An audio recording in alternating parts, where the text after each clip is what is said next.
जैसा कि last episode में हमने तान शांग को सेवेंथ हेड फ्लेमन से लड़ते हुए देखा और वहाँ तान शांग ने अपनी सोल पावर को बचा रखा था और वो सेवेंथ हेड फ्लेमन के सबसे पावरफुल अटैक के करने का वेट कर रहा था।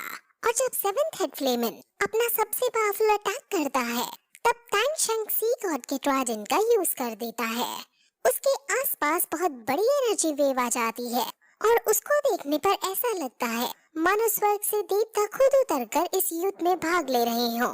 तान शांग गॉड ऑफ ओशन के हार्ट की सब स्किल का यूज करता है और इस सब स्किल का नाम डेमन डिस्ट्रक्शन है। और फिर तुरंत तान शांग अपने ट्राइडेंट का भी यूज कर लेता है। तान शांग का ये ट्राइडेंट देखकर सब समझ जाते हैं कि तान शांग सी गॉड का उत्तराधिकारी है। इस ट्राइडेंट की ऑरा से सेवेंथ हेड फ्लेमन की डोमेन नष्ट हो जाती है और उसकी एनर्जी से सेवेंथ हेड फ्लेमन कई दीवारों को तोड़कर दूर जाकर गिरता है। अब सभी तान शांग के अंदर सी गॉड की एक छवि देख पाते हैं और अब मोटू सभी को बताता है कि तान शांग सी गॉड का उत्तराधिकारी है। अब फिर बाकी श्रेक डेविल्स सभी एल्डर्स को मौत के घाट उतारने लगते हैं और सभी बचे हुए एल्डर्स अपनी जान बचाकर भागने लगते हैं। स्वाट ट्राइब के कई एल्डर्स इसमें मारे जाते हैं और गोइमी और बाकी मार्शल सोल हॉल के एल्डर्स अपनी जान बचाकर बाल बाल बचते हुए निकलते हैं। वो सभी सीधे मार्शल सोल हॉल के अंदर हुई लीना के पास जाते हैं और क्योंकि हुई लीना ही इन्हें लीड कर रही थी वो सभी एल्डर्स तान शांग और श्रेक डेविल्स के बारे में सब बता देते हैं। और हुई लीना को अब समझ आ जाता है कि तान शांग इतना स्ट्रॉन्ग हो गया है कि वो सेवेंथ हेड फ्लेमन को भी मार पाया है।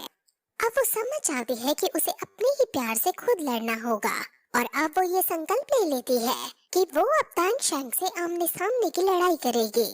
वहीं दूसरी तरफ हारा हुआ हेड फ्लेमन अपने मास्टर जो कि क्वान ताओलौ है उनके पास जाता है और वहाँ अपनी हार के लिए उनसे माफी मांगता है। वहाँ क्वान रेंज्यू भी थी और उसे जब पता चलता है कि ये तान शांग से हार गए हैं तो वो उन्हें पनिशमेंट देने लगती है, लेकिन क्वान ताओलौ उसे रोकता है और उसे रेस्ट करने को कहता है। क्वान रेंज्यू अब अपने ग्रैंडपा से पूछती है कि उसका एट टेस्ट कब शुरू होगा, जिस पर क्वान ताओलौ कहता है कि हमें एंजल की गाइडेंस का वेट करना है। वहीं श्रेक डेविल्स अब जीरो सिटी में जितने भी सैनिक घायल हुए थे उनको संभालने लगते हैं और जो मरे हैं उनके लिए शोक प्रकट करने लगते हैं। वहाँ कई लोग मर गए थे और ये सब देखकर सभी को काफी बुरा लग रहा था। एम्परर ज़ू भी वहाँ आते हैं और आसपास की जान मान की हानि को देखकर कहते हैं कि ये सब मेरी गलती है।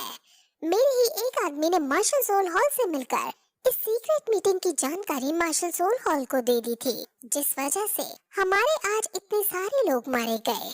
यहाँ वो जीरो सिटी के मास्टर से ही बात कर रहा था। सभी लोग अब श्रेक डेविल्स की तारीफ करने लगते हैं।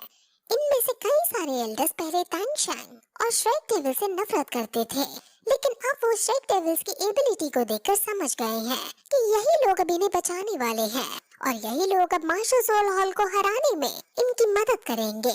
अब दोनों एम्परर महल के अंदर जाकर मीटिंग का डिसाइड करते हैं और वो सभी अब महल के अंदर जाने लगते हैं। महल के अंदर जाकर अब श्रेक डेविल्स को करंट सिचुएशन बताई जाती है। अभी तक मार्शल सोल हॉल के खिलाफ हमने बहुत डिसएडवांटेज फेस की है। जब भी हमने उनसे हेड ऑन बैटल की है तो हम उनसे हर बार हारे हैं क्योंकि उनके पास बहुत सारे सोल मास्टर हैं। मार्शल सोल हॉल ने फिलहाल हमें दोनों तरफ से घेर रखा है और अगर हम बाकी के बॉर्डर भी हार जाते हैं तो ये हमारे देश के लिए बहुत बुरी बात होने वाली है। अब तान शांग खड़ा होता है और कहता है कि भले ही सिचुएशन बहुत बुरी हो, भले ही आशा की कोई किरण बाकी ना हो और भले ही मार्शल सोल हॉल फिलहाल डोमिनेट कर रही हो, लेकिन अब हमारे पास उनकी एक कमजोरी है। उनकी फाउंडेशन बहुत कमजोर है। एक युद्ध में जीत हासिल करने के लिए सिर्फ कॉम्बैट एबिलिटीज ही नहीं चाहिए होती। एक एम्पायर को जीतने के लिए हर चीज में बराबर पारंगत होना होता है। मार्शल सोल हॉल के पास हालांकि कई सारे सोल मास्टर हैं, लेकिन उनकी पॉलिटिकल और कल्चरल फाउंडेशन वीक है। उनकी इकोनॉमी और उनकी टेक्नोलॉजिकल एडवांटेज भी जिंगलो एम्पायर और तियानडो एम्पायर से कम है।